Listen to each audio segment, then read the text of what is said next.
வணக்கம். சிவன் மாந்திரீகம்.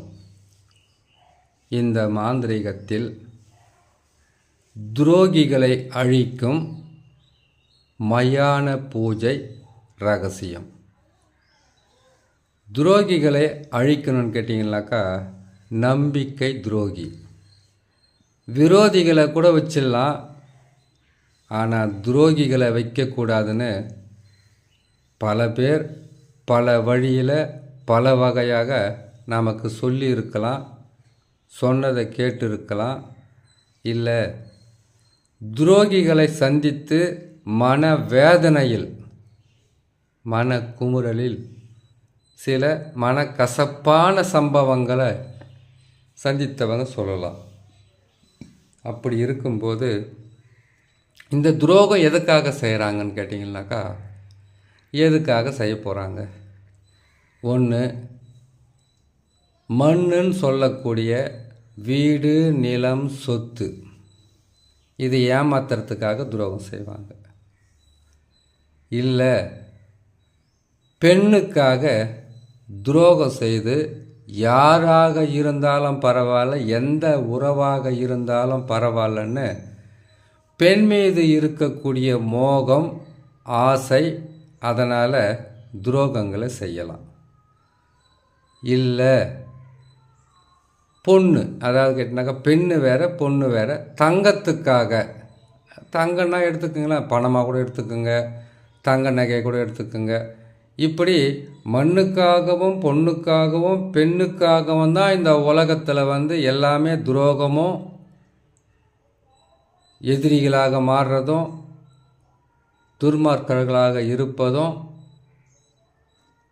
ஒரு சாதாரண ஒரு மனுஷன் துரோகம் செய்யணும்னு ஆசைப்பட்டுட்டாக்கா, அது இந்த மூணுக்காகத்தான் அவங்க துரோகிகளாகவும் எதிரிகளாகவும் விரோதிகளாகவும் பகைவர்களாகவும் மாறுவாங்களே தவிர சும்மாவே மாற முடியாது.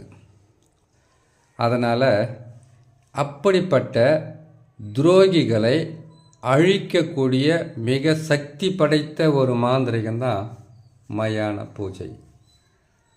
மயான பூஜையில் நீங்கள் இறங்கி செய்யணும்னு கேட்டிங்கனாக்கா, அதுக்கு செய்யக்கூடிய நாள் ஞாயிற்றுக்கிழமை அமாவாசை நாளில் செய்யலாம், அமாவாசைக்கு முன்னாள் அல்லது அமாவாசைக்கு மறுநாள் செய்ய ஆரம்பிக்கலாம். ஞாயிற்றுக்கிழமையில் வரக்கூடிய அமாவாசையிலையும் செய்யலாம், சனிக்கிழமையில் வரக்கூடிய அமாவாசையிலையும் செய்யலாம், செவ்வாய்க்கிழமையில் வரக்கூடிய அமாவாசையிலையும் செய்யலாம். இப்போ எந்த நாளில் எது செஞ்சு வெற்றி பெறணும்னு கேட்டிங்கனாக்கா, இது பேர் வெற்றி இல்லை, ஒருத்தரை பழி வாங்குகிற வேலை. இதுக்கு பேர் வெற்றின்னு சொல்ல முடியாது. வெற்றின்னு கேட்டிங்கனாக்கா, எதிரிகளோட போராடி வெற்றி பெறுறது ஒரு தனி சுகம். இது மாந்திரீகம். மாந்திரீகம் என்பது மறைமுகமாக மந்திரங்களாலும் எந்திரங்களாலும் கருக்களாலும் போடுகின்ற உருக்களாலும் ஒரு மனிதனை வாழ வைப்பது, ஒரு மனிதனை அழிப்பது, ஒரு மனிதனுக்கு தீங்கிழைப்பது தான் அஷ்டகர்மம். அப்படி இருக்கும்போது இந்த மாந்திரீகத்தை நீங்கள் செய்கிறதுக்கு துரோகிகளை அழிக்கணும்னு கேட்டிங்கனாக்கா, நம்பிக்கை துரோகியாக கூட எடுத்துக்கலாம். அதாவது ஆசை வார்த்தைகள் காட்டி, நான் உனக்கு இதை செய்கிறேன் அதை செய்கிறேன்னு பொருளோ பணமோ வேறு ஏதாவது பறிச்சவங்க கூட இந்த துரோகியினுடைய வரிசையில் வந்துடுவாங்க. விரோதியாக இருந்தாலும் பகைவனாக இருந்தால் கூட மன்னிச்சிடலாம். துரோகியை மன்னிக்கக்கூடிய மனப்பான்மை யாருக்குமே இருக்காது. அதனால் அதுக்காக கால நேரத்துக்காக காத்துக்கிட்டு இருக்கணும். இந்த அமாவாசை அன்றைக்கி வரக்கூடிய, சனிக்கிழமையில் வரக்கூடிய அமாவாசை, ஞாயிற்றுக்கிழமையில் வரக்கூடிய அமாவாசைக்கு முன்னால் பின்னால், அதுக்கப்புறம் கேட்டிங்கன்னா செவ்வாய்க்கிழமையில் வர்றது, இதெல்லாம் உண்மைதான். அந்த நாளில் கடுமையான மந்திர பிரயோகம் செய்து, உருவ பொம்மையை செய்து, அதுக்கு தகுந்த மாதிரி அவங்களுடைய ஃபோட்டோ இது எல்லாமே வச்சு மயானத்தில் வச்சு நீங்கள் மந்திரத்தை சொல்லி உதிர சாதமோ இல்லைன்னு கேட்டிங்கனாக்கா அவல் பூரி கடையில் உதிரத்தை கலந்து அந்த உருவ பொம்மைக்கு படையலாக போட்டு, அதுக்கப்புறமாக அதை ஏவி விடக்கூடிய மந்திரங்களும் எந்த ஆத்மாவை வச்சு நீங்கள் ஏவி பெறுறீங்க. ஆணாக இருந்தால் பெண்ணை விடணும், பெண்ணாக இருந்தால் ஆணை ஏவி விட்டு நீங்கள் வேலையை செய்து வெற்றி பெறுறீங்கன்றது தனிப்பட்ட விஷயம். அது செய்யலாம். ஆனால் சத்தமே இல்லாமல் வேலையை முடிக்கிற வேலையெல்லாம் இருக்குது. யார் செஞ்சாங்க, எப்படி செஞ்சாங்க, எதனால் இது ஆச்சுன்னு இப்போ உங்களுக்கு ஒருத்தர் துரோகி ஆகிட்டார்னு வச்சுக்கோங்களேன். துரோகி ஆன உடனே அவர் சந்தோஷத்தில் இருப்பார் நினைக்காதீங்க. ஒருத்தருக்கு துரோகம் செய்தாங்கன்னாக்கா அவங்களால பல பாதிப்புகள் வரும் என்ற பாதுகாப்பில் கட்டாயமாக இருப்பாங்க. அதில் எந்த விதமான மாற்றமும் இருக்காது. ஒரு கெட்டவன் இன்னொரு ஒரு 2 பேர் கெட்டவங்க இருக்காங்க கேட்டிங்கனாக்கா, ஒன்று அவங்கள அழிக்கிறதுக்கு இவங்க முயற்சி பண்ணுவாங்க, இவங்களை அழிக்கிறதுக்கு அவங்க முயற்சி பண்ணுவாங்க. அது எந்த வகையான இருக்கலாம். ஆனால் அதில் மிகவும் கடுமை காட்டி மிகவும் கொடுமை செய்து அழிக்கக்கூடியது தான் இந்த மயான மாந்திரிக ரகசியம். இதை எப்படி செய்வாங்கன்னு கேட்டிங்கனாக்கா, முதல்ல ஒரு துரோகியை அழிக்கணும். நம்பிக்கை துரோகின்னு வச்சுக்கோங்களேன். அந்த துரோகியை நீங்கள் அழிக்கும்போது யார் செய்தாங்கன்னு தெரியாமல் தடையமே இல்லாமல் செய்து வெற்றி பெற மாந்திரிகமும் இருக்குது. அது ரொம்ப ரொம்ப ரொம்ப கஷ்டமாக இருக்கும். எவ்வளவு கஷ்டப்படுறாங்களோ வாழ்க்கையில் அவ்வளவுக்கு அவ்வளவு முன்னேற்றம் இருக்கும். அதுபோல் மாந்திரிகத்தில் ஒரு கலையை கற்று அந்த கலையை பிரயோகம் பண்ணி வெற்றி பெறணும்னு கேட்டிங்கனாக்கா, அந்த மாந்திரிகராக இருக்கிறது அந்த மாந்திரிகமாகவே நீங்கள் மாறினா தான் முடியும். அப்படி இருக்கும்போது மயானத்தில் இருக்கக்கூடிய 8 திசையிலையும் ஒரு பிடி மண் எடுக்கணும். இதோடு சேர்த்து கருவூமத்தம் ஒன்று எடுக்கிறீங்க. அந்த 8 திசையிலிருந்து மண் எடுக்கிறீங்க. யாரை நீங்கள் எந்த துரோகியை அழிக்க நினைக்கிறீங்களோ அவங்களுடைய புகைப்படம், காலடி மண், தலைமுடி, இல்லைன்னா உடம்பில் இருக்கக்கூடிய போட்டுக்கிட்டு இருக்கக்கூடிய உடை அது துவைச்சிருக்கக்கூடாது. அப்படி இது எல்லாம் இருந்தால் தான் செய்ய முடியுமான்னு கேட்டிங்கனாக்கா, இது எல்லாம் இருந்தால் செய்கிற வேலை ரொம்ப நாள் ஆகாமல் சீக்கிரமாக முடிஞ்சிடும். இப்படி எதுவுமே இல்லை. அப்படின்னு கேட்டிங்கனாக்கா 3 தெரிஞ்சிருக்கணும். ஒன்று அவங்களுடைய ஃபோட்டோ இருக்கணும். அடுத்தது அவங்களுடைய அம்மா பேர். அதுக்கு அடுத்தது குலதெய்வம் பேர். இது 3 இருக்கணும். சரி, குலதெய்வம் பேர் தெரியாதுங்க.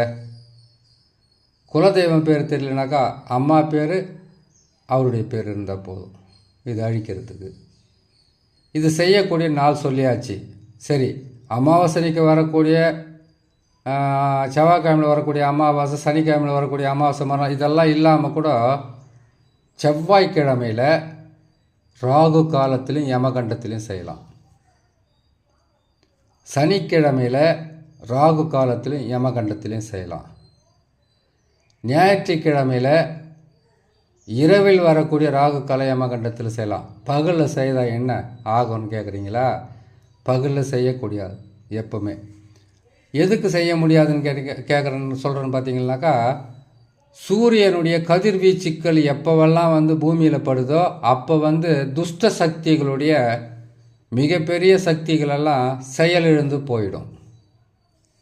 அந்த நேரத்தில் நீங்கள் மந்திர பிரயோகம் செய்யக்கூடாது. செய்தால் ஒன்று அதிகாலையில் செய்யணும், இல்லை சூரிய பகவான் அஸ்தமிக்கின்ற நேரத்தில் போய் நீங்கள் ஆரம்பிக்கணும், இல்லை மறைஞ்சதுக்கப்புறம் கூட செஞ்சுக்கலாம். நல்ல பலனை கொடுக்கும்.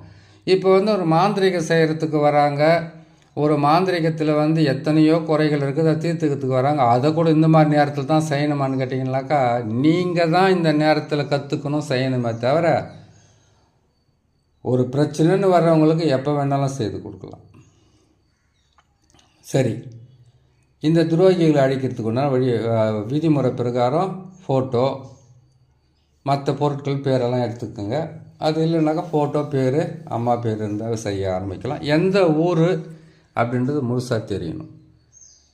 இதை என்ன செய்யணும்னு கேட்டிங்கனாக்கா, இதெல்லாம் எடுத்துக்கிட்டு 8 திசையில் 8 பிடி மண் எடுக்கணும். கருவூமத்தம் காய், அதை காய வச்சு அது பொடியாக்கி வச்சுக்கிட்டு இருக்கணும், இல்லை அதை எரித்து சாம்பலாக்கி வச்சுக்கிட்டு இருக்கணும். அதோட குடி ஓட்டி பூண்டு, அதனுடைய சாம்பூலம்னாக்கா சாம்பூலம் நினைக்காதீங்க, ஆணிவேர் அறுபடாமல் எடுக்கப்பட்ட ஒரு செடிக்கு தான் சாம்பலம்னு பேர் வைப்பாங்க. சரிங்களா? அது இருக்கணும். அதையும் கற்பூரம் காய வச்சு கற்பூரம் போட்டு எரித்து அதை சாம்பலாக்கி வச்சுக்கிட்டு இருக்கலாம். இல்லை அது குடி ஓட்டி பூண்டை பற்றி உங்களுக்கு தெரியாது.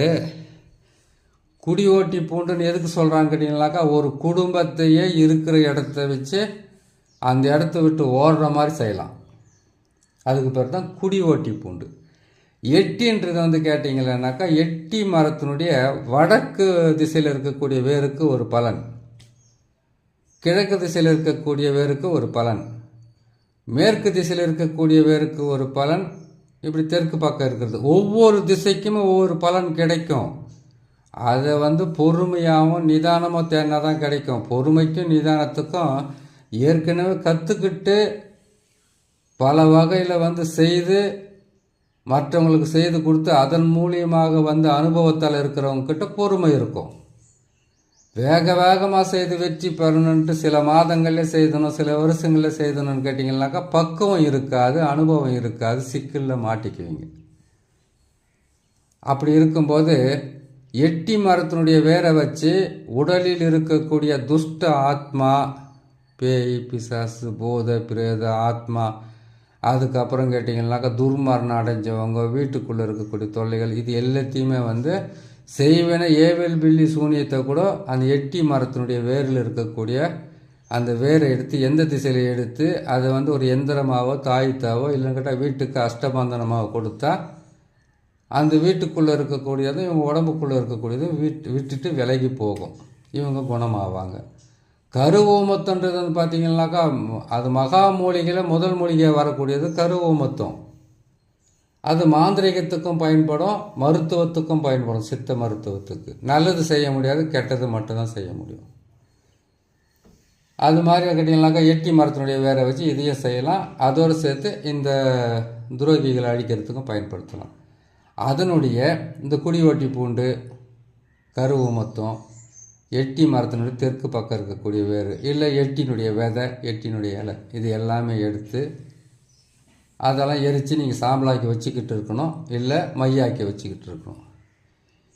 அந்த 4 திசை 8 திக்கில் இந்த மண் எடுக்கிறீங்களா, அதோடு சேர்த்து காலடி மண் இருந்தால் இருக்கலாம், அங்கே புகைப்படத்தை அதில் வச்சு உருவ பொம்மையை செய்து அதுக்கு மேலே மயான சாம்பல் வந்து கேட்டிங்கன்னாக்கா கையெல்லாம் வச்சு எடுக்கக்கூடாது. அது எடுக்கிறதுக்கு முன்னாடி மயான சாம்பலை வந்து நீங்கள் செவ்வாய்க்கிழமை சனிக்கிழமை ரொம்ப ஜாக்கிரதையாக போகணும். இது கரணம் தப்புனா மரணம் செய்யக்கூடிய வேலை. மனசுக்குள்ளே வந்து எதிரி அழிச்சிடுறோம், துரோகிகள் அழிச்சிடுறோன்னு போகாதீங்க. சொந்த செலவில் சூனியம் செஞ்சுக்கிற நிலைமை ஆகிடும். கைப்படக்கூடாது. நீங்கள் அந்த கைப்படாமல் அந்த நீங்கள் ருத்ரபூமியில் இருக்கக்கூடிய விபூதி எடுக்கணுனாக்கா, அதாவது கேட்டிங்கன்னா மயான சாம்பல் ருத்ரபூமியில் இருக்கக்கூடிய விபூதி தான் சொல்லுவாங்க. அதை நீங்கள் எடுக்கும்போது உங்களுக்கு வந்து இந்த கோடைக்காலம், குளிர்காலம், வசந்த காலம், மழைக்காலம் சொல்கிறாங்க இல்லையா, அந்த மாதிரி வந்து கேட்டால் தெரிஞ்சிருக்கணும். எந்த திசையில் காற்று அடிக்குதுன்னு தெரியணும் உங்களுக்கு. அந்த மயான பூமியில் இருக்கக்கூடிய அந்த விபூதியை நீங்கள் எடுக்கும்போது திசை உங்கள் பக்கம் அடித்து உங்கள் மேலே சாம்பல் பட்டுச்சுன்னு வச்சிங்களேன், நீங்கள் வந்து 7 ஊர் கிணத்து தண்ணி, அதெல்லாம் அந்த காலத்தில், இப்போ 7 ஊரில் போரில், இந்த போர் கூட இப்போ இருக்குதா இல்லை தெரில, 7 சின்டாக்ஸில் தண்ணி எடுக்க வேண்டியதாக இருக்கும், இல்லை 7 டேங்கல் தண்ணி எடுக்க வேண்டியதாக இருக்கும். தண்ணி எடுத்துகிட்டு வந்து அதில் வந்து பசுமாட்டு கோமியத்தை ஊற்றி அதுக்கப்புறம் மஞ்சள் நீரால் இப்படியெல்லாம் நீங்கள் குளித்தா தான் உங்கள் மேலே படக்கூடிய அந்த சாம்பல் உங்களுக்கும் உங்கள் குடும்பத்துக்கும் தொல்லை கொடுக்காமல் உங்களை வந்து காப்பாற்றும். இல்லையா, அவனுக்கு செய்ய போய் நீங்கள் வந்து இருக்கிறதெல்லாம் போச்சுன்னு சொல்லக்கூடிய அளவுக்கு ஆகிடும். அதுக்கு தான் எல்லாம் தெரிஞ்சவங்ககிட்ட செய்யணும், செய்து பாருங்கள். சரிங்க, அதை எடுத்து அந்த உருவ பொம்மை மேலே அந்த கையில் போட்டுக்கிட்டு இருக்கக்கூடிய பிளாஸ்டிக் கவரானா இருக்கட்டும், கை கவரானா இருக்கட்டும், அதை வச்சு அது மேலே போடணும். திசை தெரிஞ்சு வேலை செய்யணும். கடவுள் செய்யாததை கூட காலமும் நேரமும் செய்யும். அது மேலே தூக்கிட்டு அதுக்கு மேலே கருங்கோழி அதனுடைய உதிரத்தையும் மேலே போட்டு செய்துட்டு அந்த விபூதியை எடுக்கிறதுக்கு முன்னாடியே ஒரு வேலை செய்ய வேண்டியதாக இருக்குது.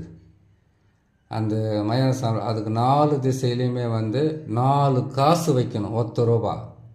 நீங்கள் 5 ரூபா கூட தான் வைக்கலாம், 10 ரூபா கூட தான் வைக்கலாம், இல்லைன்னு சொல்லலை. ஆனால் 4 காசு வைக்கணும். அந்த 4 காசை கொண்டு போயிட்டு அப்படியே வந்து தூக்கின்னு போயிட்டு அந்த 4 திசையில் வச்சிடக்கூடாது. ஒரு மனுஷனுக்கு வந்து கேட்டிங்கன்னா இறந்துட்டாங்கன்னாக்கா அதில் பால் கொண்டு போவாங்க பார்த்தீங்களா, ஒரு பானை, அது போய் உடச்சி விடுவாங்க இடுகாட்டில். அங்கேருந்து 4 துண்டு அந்த ஓடு கொண்டு போயிட்டு பானை துண்டவை 4 பக்கம் வச்சு அது மேலே காசை வச்சு அதுக்கு மேலே நீங்கள் கற்பூரத்தை வச்சு கற்பூரத்தை கொளுத்திட்டு நீங்கள் முழங்கால் படியிட்டு முட்டி போட்டு அந்த மந்திரத்தை சொல்லி மனசார வேண்டிக்கணும். மந்திரம்னா மயானத்தில் போய் சொல்கிறதுன்னு கேட்டிங்கனாக்கா, நீங்கள் செய்யக்கூடிய மாந்திரிகத்தில் எந்த மந்திரத்தை கற்றுக்கிட்டு இருப்பீங்க? சிவனுடைய மந்திரம் தெரியுமா உங்களுக்கு? அந்த மந்திரத்தை சொல்லி நீங்கள் அது சொல்லிவிட்டு அதுக்கப்புறம் இதுக்காக செய்கிறேன்னு சொல்லிட்டு வாங்கணும். இவ்வளவு வேலை இருக்குது ஒரு மாந்திரிகத்தில் செய்கிறதுக்கு. அதை எடுத்து அதில் உருவ பொம்மையை செய்து அந்த உருவ பொம்மையை வச்சு நீங்கள் ஏவல் விடலாம். அது மேலே தூவி அதுக்கப்புறமா தான் இது செய்யணும். இவ்வளவு கஷ்டப்பட்டு கற்றுக்கிட்டவங்க தோல்வி அடைய மாட்டாங்க. கஷ்டப்படாமலே செய்யணும்னு நினச்சிங்க, வெற்றியே பெற்றாலும் அது ரொம்ப நாளைக்கு நிலைக்காது. அப்படி இருக்கும்போது அது செய்து அதுக்கு ஏவல் வர்றதுக்கு முன்னாடி உருவ பொம்மையை செய்து ஏவல் வர்றதுக்கு முன்னாடி அந்த ஃபோட்டோ, அவங்களுடைய பேர், அதுக்கு உண்டான துரோகிகளையும் நம்பிக்கை துரோகிகளையும் பகைவர்களையும் உங்களுக்கு ஏமாத்தினவங்களுக்கு பழி வாங்கிறதுக்கு உண்டான அவங்களுடைய ஃபோட்டோவை வச்சுட்டு அதுக்கு அந்த ஃபோட்டோவை நீங்கள் மார்பகத்தில் வைக்கணும். அதுக்கு உண்டான முக்கோண வேலையை செய்யணும். முக்கோண சக்கரத்தை போட்டு 3 பக்கமும் வந்து சூலத்தை தரித்து அதுக்கப்புறம் நசி பிரி என்ற எழுத்து அச்சாரத்தை உள்ளவும் வெளியவும் போட்டு நசியமாவா என்ற மந்திரத்தை வந்து 1008 உரு போட்டு அதுக்கு நீங்கள் பயன்படுத்தி அந்த தகுடை தலைப்பகுதி, முகப்பகுதி, கண் பகுதி, வாய்ப்பகுதி, உச்சன் தலைப்பகுதி, இப்படி எதை வந்து பழி வாங்கணும்னு நினைக்கிறோமோ அந்த திசையில் வந்து அதுக்கு ஆணி அடித்து கட்டிட்டு இந்த உதிரத்தை வந்து அது மேலே எல்லாம் ஃபோட்டோ உருவப்படத்தில் நெஞ்சில் ஃபோட்டோலாம் வச்சுருக்கீங்க இல்லையா, அந்த ஃபோட்டோவுக்கு மேலேருந்து அந்த தகுடு வரைக்கும் இந்த உதிரத்தை வந்து நீங்கள் அபிஷேகம் பண்ணணும். அதுக்கப்புறம் அவல் பொறி, கடலை, பத்தி, சூடம் இது எல்லாமே வச்சு பூஜை போடுறதுக்கு உண்டான படையில் போட்டு அதில் வந்து அந்த பொரியில் வந்து நீங்கள் உதிர சாதம் கூட அதுக்கு நீங்கள் வந்து படையலாக போட்டு எடுத்து தூவி விடலாம். இது எல்லாம் போட்டு அந்த இடத்துல செய்து முடித்து இதெல்லாம் அங்கே தான் செய்யணும்னா இதெல்லாம் எடுத்து நீங்கள் பதம் பண்ணிட்டீங்களனாவே உங்களுக்கு மாந்திரிகத்தில் வந்து மிகப்பெரிய வந்து வெற்றி பெறதுக்கு ஈஸியாக இருக்கும். இதெல்லாம் பதப்படுத்தி வச்சுக்கிட்டீங்கன்னாக்கா அதுக்குன்னு பூஜை அறை தனியாக இருக்கணும். அதுக்குன்னு பூஜை அறை தனியாக இருக்கணும். அப்படி தனியாக இருந்தால் உங்களால் செய்ய முடியும். அதை செய்து அதுக்கப்புறமா நீங்கள் அவங்களுடைய பேரையும் அவங்க அம்மா பேரையும் மாற்றி அந்த தகுடில் போடணும். அம்மா பேர் மேலே இருக்குன்னா அது பெண் அடிக்கிறீங்களோ நீங்கள் ஆண் அடிக்கிறீங்களோ அவங்களுடைய பேர் கீழே இருக்கணும். தலைகீழாக மாற்றி போடணும். பேரை மாற்றி போட்டு அதுக்கு மேலே இந்த உதிரத்தை வந்து நீங்கள் அபிஷேகம் பண்ணி அதுக்கப்புறமா எந்த மாந்திரிகம் செய்தாலும் அதுக்கு கோழியோ பன்றியோ இல்லை ஆடோ இல்லைன்னு கேட்டிங்கன்னா எருமை மாடெல்லாம் பலி கொடுக்கணுன்னா கொடுமையான வேலை செய்கிறதுக்கு தான் செய்ய வேண்டியிருக்கும். ஆனால் உடனுக்குடனாக பலிதாகணுன்னா அதை தான் கொடுக்கணும். அப்படி இருக்கும்போது அதை செய்து அதை நீங்கள் பயன்படுத்தி அதை வந்து 3 துண்டாக வெட்டணும். அந்த உருவ பொம்மையை அதான் பாவையை 3 துண்டுன்னு கேட்டிங்கனாக்கா தொப்புளுக்கு கீழே ஒரு பாகமாக பிரிக்கணும். அதுக்கப்புறம் கழுத்துக்கு கீழே இருந்து ஒரு பாகமாக பிரிக்கணும். தலைப்பகுதியை ஒரு பாகமாக பிரிக்கணும். தலையை எரிக்கணும். கழுத்துக்கு கீழே இருந்து தொப்புள் வரைக்கும் இருக்கக்கூடிய அந்த பாகத்தை புதைக்கணும். இப்போ தொப்புளுக்கு கீழே இருந்து ஆசனவாய் முதல் கொண்டு இருந்து கால் பாதம் வரைக்கும் இருக்கக்கூடியதை சாக்கடை தண்ணியில் கலக்கணும். இப்படி கலந்தால் துரோகி, நம்பிக்கை துரோகி அழிஞ்சிடுவானா? சாதாரணமாக அழிமாட்டான். மிகவும் கொடூரமாக அழிப்பது தான் இது வேலை. எப்படின்னு கேட்டிங்கன்னாக்கா இந்த சாபங்களை பற்றி தெரியாது. நம்பிக்கை துரோகிங்களுக்கு வந்து வயிறறிஞ்சு சாபம் விடுவாங்க. அந்த சாபமாகப்பட்டது ஒரு நிலையில் கொடுக்க மாட்டாங்க. அவங்க மனசுக்குள்ளவா அந்த வகுத்தறிச்சல் எப்படி இருக்குதோ அப்படியெல்லாம் சாபம் கொடுக்க ஆரம்பிப்பாங்க. இவன் இப்படி ஆகாவா இப்படி ஆகன்னு கொடுக்குறாங்க இல்லையா, அந்த சாபங்களெல்லாம் ஒன்று சேர்த்து விடுவது தான் ஏவல். இதை செய்து இந்த ஏவலை விட்டு இதை சாக்கடை தண்ணியில் தேங்கி இருக்கிற சாக்கடை தண்ணியாக இருக்கட்டும், ஓடிக்கிட்ட சாக்கடை தண்ணியாக அதில் போட்டாங்கன்னாக்கா மிகவும் கடினமான கொடுமையான வியாதியாக நல்லா பாருங்கள். செய்வனையில் இது இந்த மயான மாந்திரிகத்தை செய்துட்டாங்கன்னா தெரிஞ்சு செய்கிறாங்கன்னு கேட்டிங்கன்னா கட்டாயமாக இந்த வகையை பயன்படுத்துவாங்க. அந்த தொப்புள் பகுதிக்கு கீழே பாருங்கள் பல வகையான நோய் வரும், அதுக்கு மேலே வராது. இல்லை அந்த தொப்புளுக்கு மேலே கழுத்து வரைக்கும் போய் சாக்கடை தண்ணியில் போகிறாங்கன்னா அங்கே மட்டும்தான் வியாதி இருக்கும், நோய் இருக்கும், துர்நாற்றம் வீசும். இவங்களாலேயே அந்த நோயை தாங்க முடியாது. அது வலியாக இருக்கட்டும், வேதனையாக இருக்கட்டும், துன்பமாக இருக்கட்டும், துர்நாற்றமாக இருக்கக்கூடிய வியாதி எது வந்தாலும் அங்கே மட்டும் இல்லை. தலைக்கு வைக்கிறான், தலையை மட்டும்தான் பாதிக்கும். அதுக்கு தான் 3 பாகமாக பிரிப்பாங்க. அதை அப்படி பிரித்து செய்துட்டாங்கன்னாக்கா நம்பிக்கை துரோகிகள் சர்வமும் நாசமாகி உங்கள் கண்ணு முன்னாடியே இல்லை உங்கள் கண்ணுக்கு மறைஞ்சோ அந்த வலியும் வேதனையும் வியாதியும் துன்பமும் விபத்து ஏற்பட்டு கை கால் போகலாம். வியாதி கை கால் இப்படி ஆகலாம். இல்லைன்னு கேட்டிங்கன்னா அந்த கை கால் மறுத்து போகிறது, ஊசி குத்துனா கூட வலிக்காமல் போகிறது, வியாதியால் நோய்கள் ஏற்பட்டு பல வகையான துர்நாற்றம் பிடிச்சி அழுகி பல வகையில் கஷ்டப்பட்டு சாகிறது. அதே மாதிரி தலைக்கு செய்துட்டாங்கன்னா பாருங்கள், தலை கேட்டிங்கன்னாக்கா அது ரொம்ப இன்னும் கொடுமையான வியாதிகளை கொடுத்து அழிக்கும்.